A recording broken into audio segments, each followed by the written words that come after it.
বায়জিদ বুস্তামি, এখানে তো ওনার মাজার নাই, এখানে ওনার কদমের কি ধুলা, কদমের স্থান।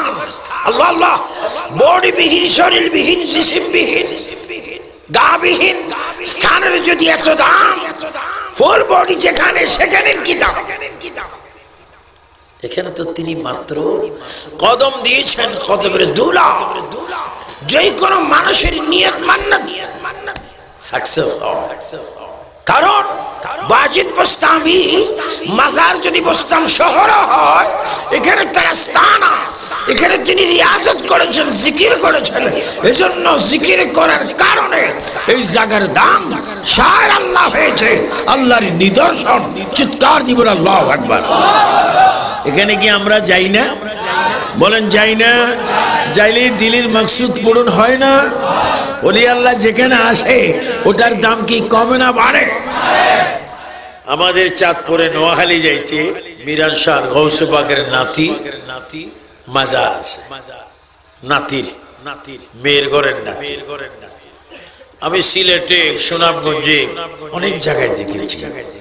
আল্লাহু আকবার, গৌসে পাকের আস্তানা আছে।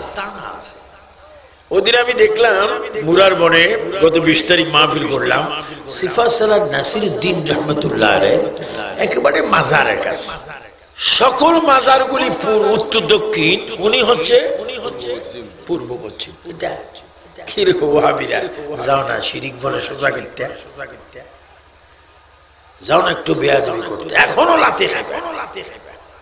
কারণ আল্লাহর ওলিদের কেরামত, এটা তোমাকে অবশ্যই মানতে হবে। বড় সিফা সালাহ নাসিরউদ্দিন কার সিফা সালাহ ছিলেন? যদি বলেন না কোন জেলা, আর একটু জোরে মানে কোন জেলা? শাহজালালের খলিফা হয়ে, সঙ্গী হয়ে ওনার কবর কি পূর্ব পশ্চিম। 3 বার ওনাকে মাটি দেওয়া হয়েছে, 3 বার উনি পূর্ব পুরা মাটি সহ। তৎকালীন কিছু বেয়াদব ছিল না, অবস্থা দেখে ফতুয়া দিবে কি করে, আগে দৌড় মারছে। জান বাসান কি ফরজ, গোটা মাটি সহ করে যায়। এই ওলি আল্লাহরা এইভাবে তাদের কেরামত দিয়ে ইসলামকে জিন্দা করেছেন। এটা আমাদের জন্য বড় কল্যাণময়।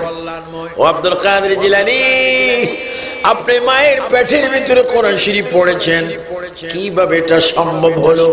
ও আব্দুল কাদের জিলানী আল হাসানি ওয়াল হুসাইনি রাদিয়াল্লাহু তাআলা আনহু, আপনি মায়ের পেটের ভিতরে কোরআন শরীফ পড়লেন, কিভাবে সম্ভব হলো? তিনি বললেন, আমার মা ছিলেন আবেদা, আমার মা সাইয়্যিদা। গাউসে পাক আব্দুল কাদের জিলানীকে পাঠশালা যখন দেওয়া হলো কোরআন শরীফ পড়ার জন্য, শিক্ষক যখন তাকে পড়াইতেছিলেন, শিক্ষক বলে, রব্বি ইশরাহ লি সাদরি ওয়া ইয়াসসির লি আমরি ওয়াহলুল উকদাতাম মিন লিসানি ইয়াফকাহু কওলি। গাউসে পাক জবাব দিচ্ছেন, আলহামদুলিল্লাহি রাব্বিল আলামিন। উস্তাদ বলে, গায়রিল মাগদুবি আলাইহিম ওয়ালাদ-দাল্লিন।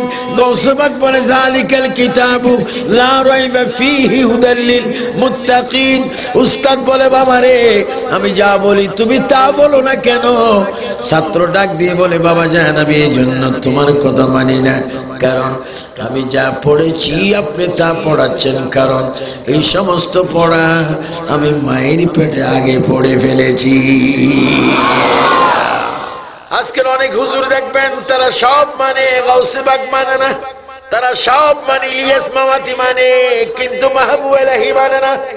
তারা শামালি থানবীকে মানে ভারতের, কিন্তু ভারতে যিনি 10,000 কম 1 কোটি বেঈমানকে যিনি মুসলমান করেছেন, শেখ খাজা গরিবে নামাজকে মানে না।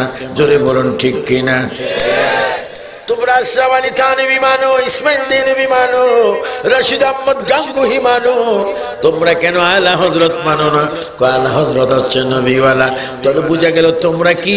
আমরা শয়তানওয়ালা। আমরা আলা হযরত মানি কি মানি না? ও আলা হযরত রে আপনাকে চট্টগ্রামের মানুষে মানে, ভারতের মানুষে মানে, পাকিস্তানের মানুষে মানে, সাউথ আফ্রিকার মানুষে মানে, চট্টগ্রামের মানুষে মানে। কারণ কি? কবি আলা হযরতের কলবের ভিতরে শুধু নবীজির প্রেম ভালোবাসা। আল্লাহু আকবার বলেন। আমরা কি আলা হযরতের বিপক্ষে না পক্ষে?